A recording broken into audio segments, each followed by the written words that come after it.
Genre, folktale. Inchworm's tale. Essential question. What makes different animals unique?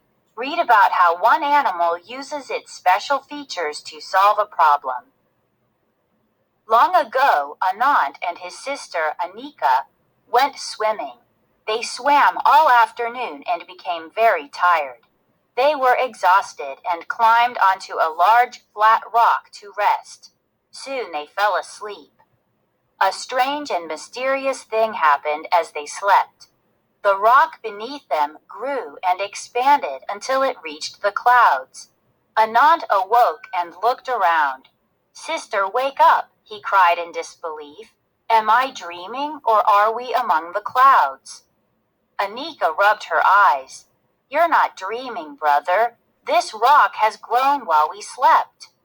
The children looked around and saw fabulous blue sky and wonderful white clouds. The children were so high, Anika felt dizzy. Anand searched for a way to climb down, but he could not find a path. Anand and Anika started to cry. They felt fear and dismay. Below, the villagers became worried. Where were the children? They searched the forests, meadows, river, and lakes. Then Isha, the village chief, looked around and noticed Hawk sitting on a tree branch.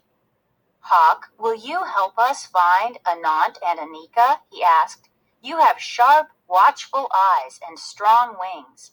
They are your best features. Please use them to help us find the children." Hawk agreed to help and flew up into the sky. He tilted his head and squinted his eyes at the bright sunlight. When he was near the clouds, he spied the children on the rock. "Don't be afraid," said Hawk. "We will rescue you." Hawk was unable to carry the children down the rock, so he gathered lots of food for them to eat. Then he brought large leaves to keep them warm.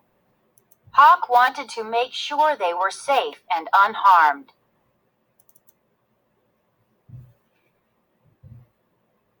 Hawk flew down to the village and spoke to Isha. Isha called all the animals together and told them they needed help to get the children down. He asked each animal to use its most special feature to climb the tall rock.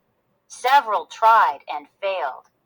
Mouse's teeth were strong and unique, but they couldn't help her climb up the rock.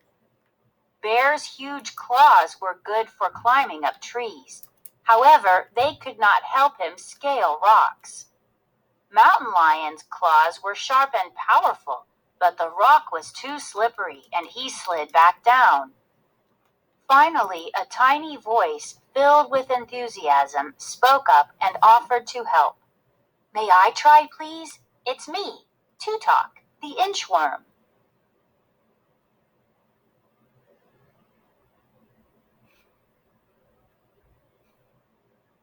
Inchworm showed them all how skillful she was at climbing.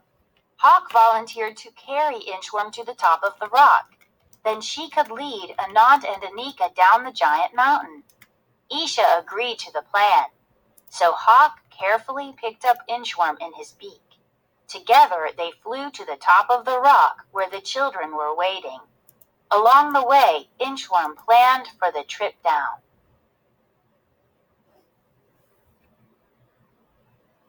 It took almost a week for the three to climb down to the village.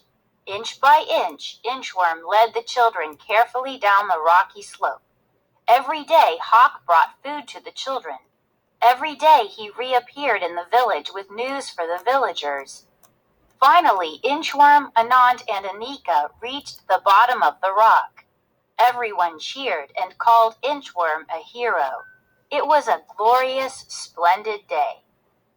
"From this day on," said Isha, "I rename the big rock Tutok on Ula, after the brave Inchworm."